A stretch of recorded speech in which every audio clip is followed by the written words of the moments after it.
Test 5. You will hear a number of different recordings and you will have to answer questions on what you hear. There will be time for you to read the instructions and questions, and you will have a chance to check your work. All the recordings will be played once only. The test is in 4 sections.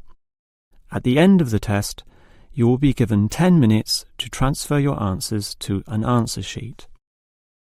Now turn to Section 1. Section 1.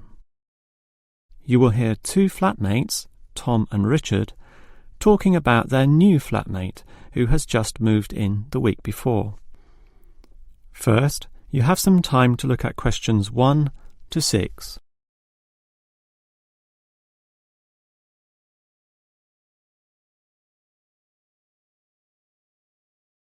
You will see that there is an example that has been done for you. On this occasion only, the conversation relating to this will be played first. Hi, Richard. I'm glad I caught you here. Can I just talk to you about something? Our new flatmate, Anders, is not quite what I had hoped. I was wondering if you shared my concerns about some of his behaviour. The new tenant's name is Anders, so Anders has been written in the space. Now we shall begin. You should answer the questions as you listen, because you will not hear the recording a second time. Now listen carefully and answer questions 1 to 6. Hi, Richard. I'm glad I caught you here. Can I just talk to you about something? Our new flatmate, Anders, is not quite what I had hoped. I was wondering if you shared my concerns about some of his behaviour. Yes, Tom, I know what you mean, but we can't be entirely negative. He has good points. I mean, at least he's quiet. He doesn't play loud music all night or bother others or turn his TV up, disturbing everyone. Sure, he's quiet, but remember our last flatmate? He'd say hi to you and smile and treat everyone politely. In comparison, this new guy is very impolite. He just grunts in reply and sometimes ignores me altogether. I guess that's just his way, just his character. I don't think he realises he's being impolite, and it shouldn't matter to us too much. We can just ignore him too and quietly live our own lives. But his friends are hard to ignore when they visit. I know what you mean, but how often does that happen? I rarely see them, maybe once or twice a month. If they came more often, it might be a problem, but as it is, such rare visits don't matter so much. Wouldn't you say so? Well, I'm not sure, since it's very obvious when they're here because of all the cigarette smoke in the house. It stinks up the place, and we don't allow smoking on the premises. Well, I've never seen them doing this. Maybe they do it outside. Perhaps we can talk to Anders about it. Always remember, though, in one respect, he's a good tenant. And it's the most important aspect. The previous flatmate would always pay the rent late. I know what you're going to say. This guy pays promptly. But there's more to being a good tenant than prompt payment. I mean, you need to turn off the TV, clean up your dishes, dress respectably, be polite, and so on. I guess what I'm saying is that basically you need to cooperate with the others, and this new guy fails significantly in this respect. Okay, I suppose you have a point there. Before you hear the rest of the conversation, you have some time to look at questions 7 to 10.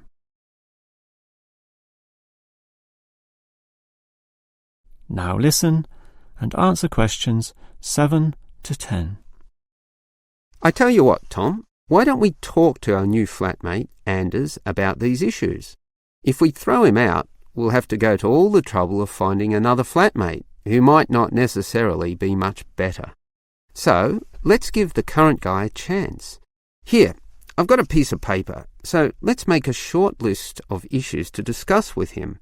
Get it out into the open. Sure, we'll give him one more chance. So, write communication, and let's tell him to... Well, we can't change a person's personality overnight. So why don't we have a weekly tenants meeting, and we can just ask him to attend. That way, we can get to know him better. I'll write attend meeting, and we can take it from there. OK, but we have to tell him about his friends. They can't just do whatever they want. Write a heading Friends, and then write don't smoke anywhere, inside or outside.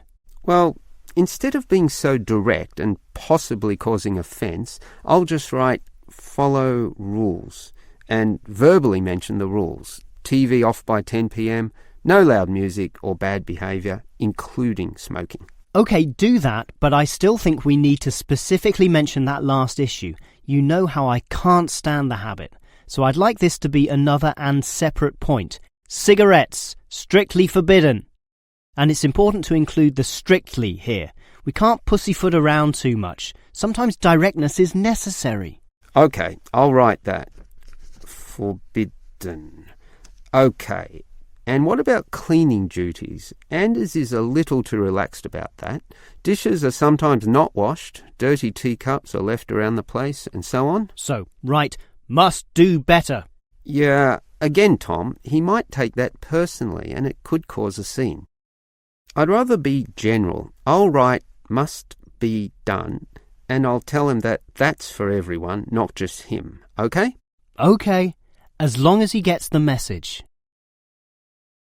That is the end of section 1. You now have half a minute to check your answers.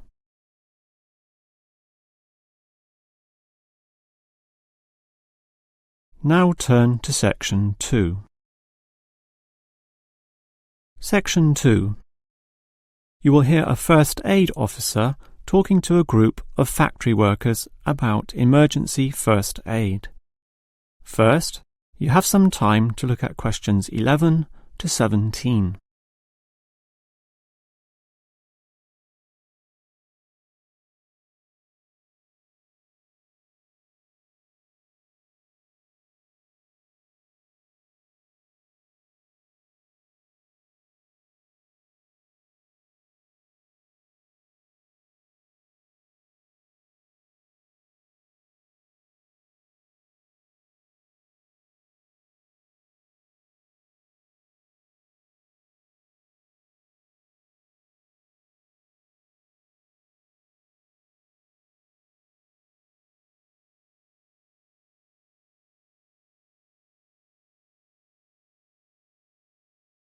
Now listen carefully and answer questions 11 to 17.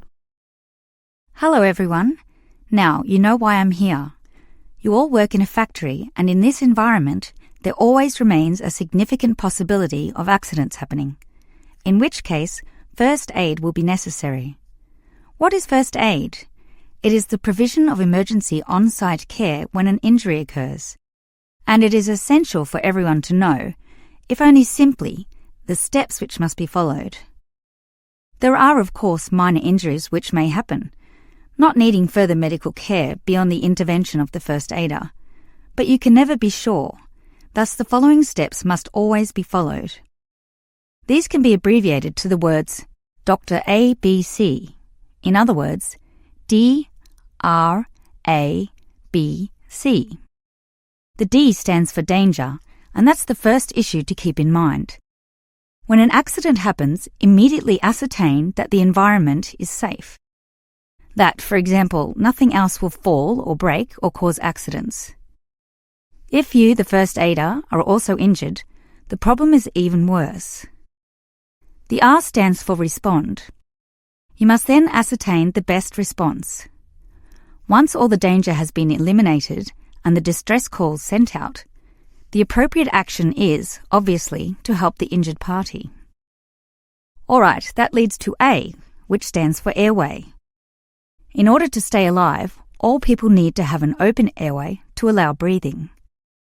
A conscious person will automatically clear their own airway. But if unconscious, this may not happen. The brain is stopped or hindered from properly directing the body, and, obviously, in the worst case, death can result. For this reason, the injured person is normally put into the recovery position. Placed on the side, tilting the head back and ensuring that there are no blockages in the mouth. To free any such blockages, the back can be slapped or the chest compressed, allowing anything to be spat out. Now that the airway is free, check for B, or breathing. If breathing is not happening or is irregular, The first aider may have to assist with what is technically known as cardiopulmonary resuscitation, or more commonly, CPR. This involves breathing for the patient through mouth-to-mouth contact, while periodically massaging the heart through compressions to the chest. This combination allows blood and oxygen to flow around the body, keeping the patient alive, hopefully until medics, such as doctors, advanced first aiders, or ambulance staff arrive. Before you hear the rest of the talk, you have some time to look at questions 18 to 20.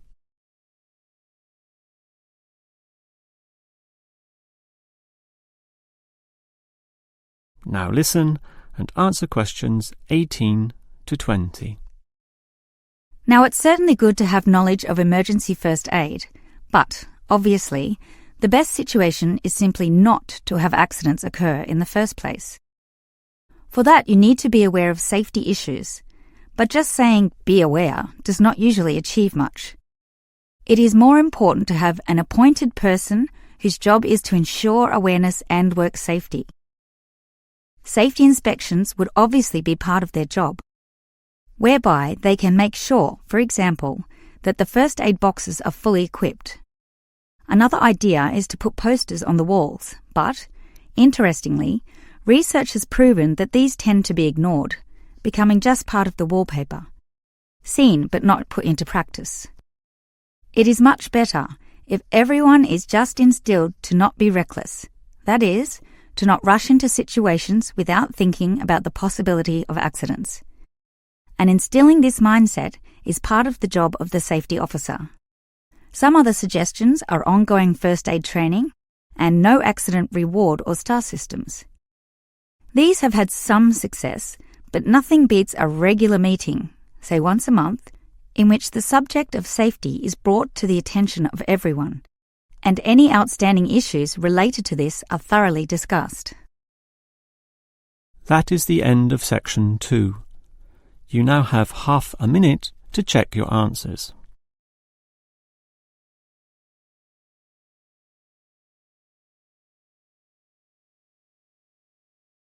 Now turn to section 3. Section 3. You will hear two students, Frank and Nicole, discussing their research on university waste. First, you have some time to look at questions 21 to 25.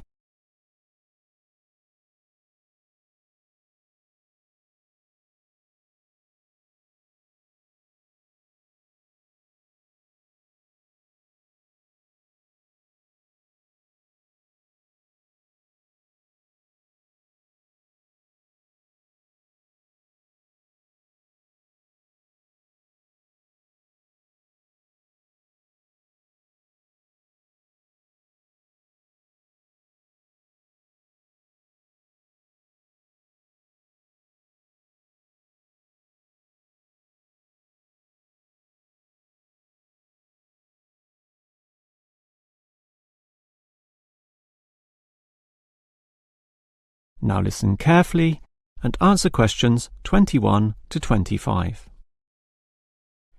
Hi, Nicole. As you know, we've got to decide on the best ways this university can reduce its waste. You inspected the eastern campus and I did the western buildings. Did you do all the interviews as well? Yes, I interviewed all the staff, who made some good observations, and I interviewed some of the students. The students said little that was interesting. They don't seem to care that much. It was the cleaners, surprisingly, who revealed the most relevant facts. That's not surprising to me. They empty all the bins, so they see the waste firsthand, whereas the staff just throw things away without thinking. What item was most commonly disposed of? Well, it really depended on where I interviewed. In the cafeteria precinct, obviously paper plates and cups were thrown away all over the place. There was almost no attempt at recycling. However, across the university in general, it was paper copying that filled up most bins, far more than plastic or other forms of waste. Do people care about this, then? Well, some do, if you can believe them. I must have interviewed about 30% of customers in the cafeteria, and the results were mixed. Out of all the people I interviewed, well over half, maybe about 55% of them, were quite honest about it, telling me that they had little concern. The other fraction, 45%, were more troubled. Yes, but do they do anything about it? Surprisingly, quite a significant percentage do something, even if they aren't particularly concerned. I mean, small things. About 10% bring their own cups to the cafeteria, for example, and at least 1/3 said they use recycling bins. So, in total, it's an equal split between those who do something or those who don't. So why do so many people remain inactive, particularly over an issue they should care about more? I think they do care, and many of them are prepared to do something. Obviously, there's an element of laziness, but I'd say that it's relatively small. If they knew what to do, and if stringent systems existed, or if the importance of this was made clearer to them, I'm sure you'd see a much larger percentage of people actively working towards helping our environment. Well, there's cause for optimism at least.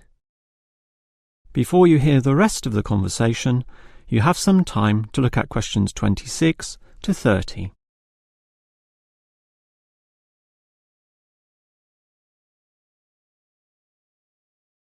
Now listen and answer questions 26 to 30.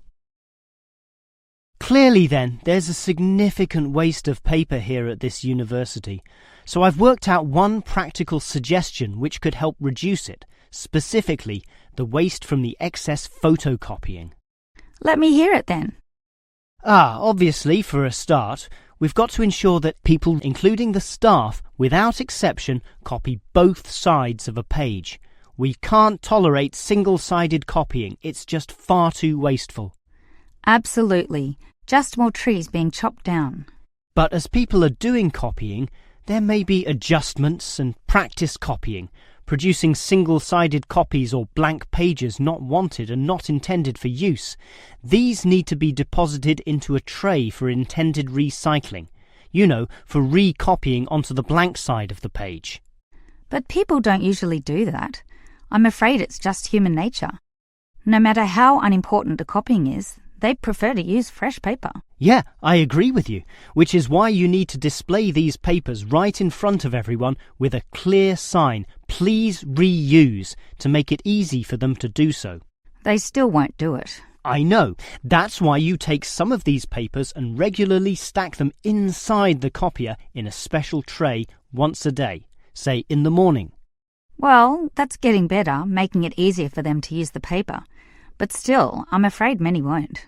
That's why you allow everyone to select this tray when copying. You distribute numbers or codes to every person, giving them special access to this recycling tray. Every time they use papers from this, it's tallied up to their account. I know I'm sounding a bit negative, or even cynical here, but why should they bother using that tray? Because the person who does the most copying from this recycling tray gets, say, a cinema pass or lottery ticket or some other sort of reward. Ah, right. Now that's a system which might just work. Let's trial it in the office and see what happens. That is the end of section 3. You now have half a minute to check your answers.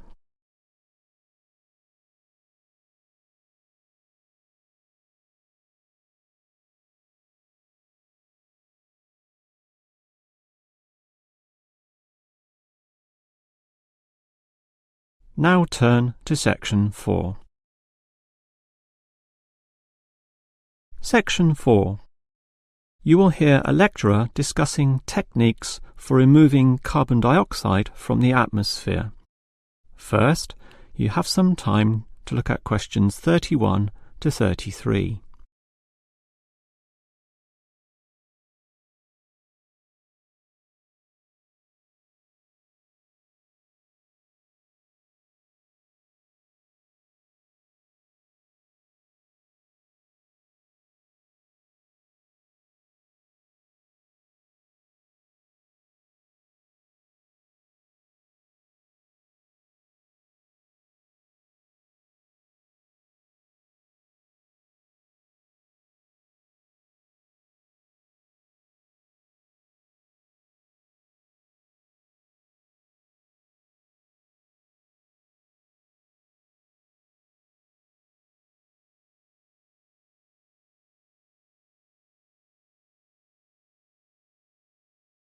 Now listen carefully and answer questions 31 to 33. We all know about the role of carbon dioxide in causing global warming. Obviously, society needs to reduce the release of carbon dioxide, otherwise known as CO2. This gas comes from the burning of fossil fuels, such as coal and oil, and it is virtually impossible for society to prevent or even limit such activity. Our need for energy and power is just too great. Instead, a more practical idea is to collect the carbon dioxide from the burning process, for example, directly from the chimneys of power stations, and somehow prevent this gas from being released into the environment. To do that, you need to store it somehow, and that has to be essentially forever. It is perhaps for this reason that many believe that, rather than storing the carbon dioxide as a gas, it is better to react it with metal oxides, such as magnesium or calcium, which results in the formation of a hard carbonate material. The gas is, in effect, turned into a stable and unreactive solid, which can simply be dumped anywhere. This process actually occurs naturally, although very, very slowly, and is one cause of the surface limestone in the world. But this slow reaction speed is the problem. Even when enhancing this process through high temperature and pressure, or pre-treatment of the mineral, it is still far too slow to be economical. One other technique which has been suggested is to pump the gas to the bottom of the ocean, where it would react with compounds in the seawater, forming carbonic acid. However, this alternative has now been ruled out. The CO2 may be removed from the atmosphere, but the high oceanic acidity which would result raises its own set of problems, mostly with all the delicate life and the intricate food chains in the seawater, some on which we ourselves depend, and that's something which no one wants to experiment with. Before you hear the rest of the lecture, you have some time to look at questions 34 to 40.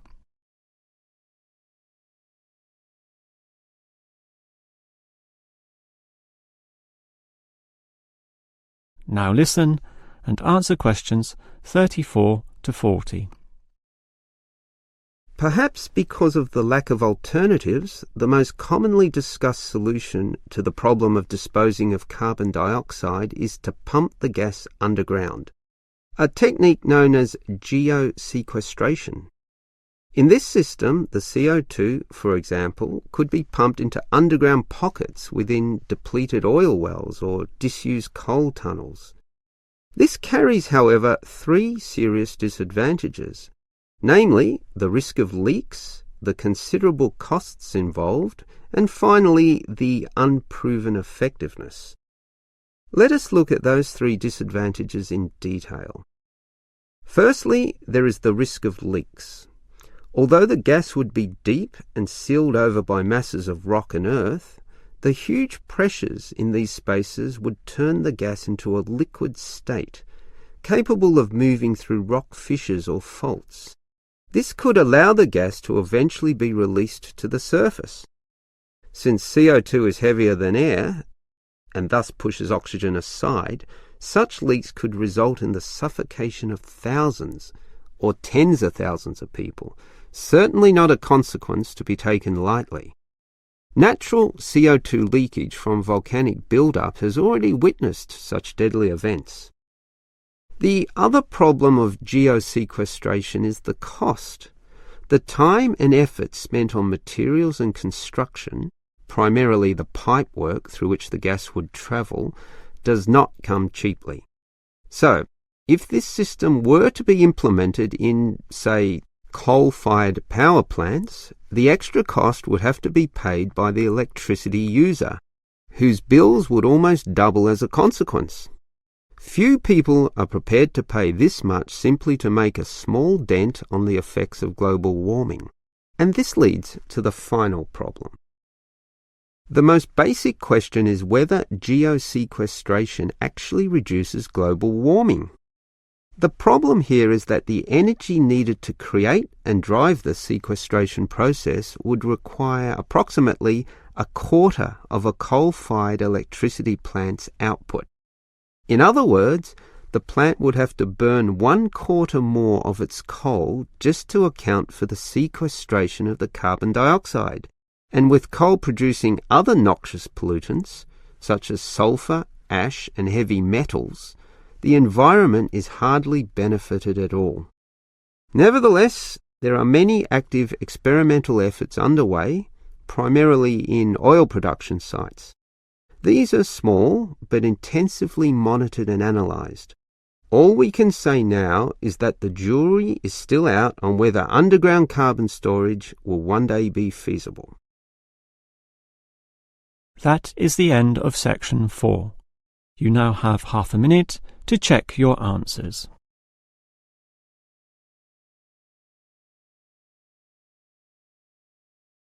That is the end of the listening test. In the real IELTS test, you would now have 10 minutes to transfer your answers to the answer sheet.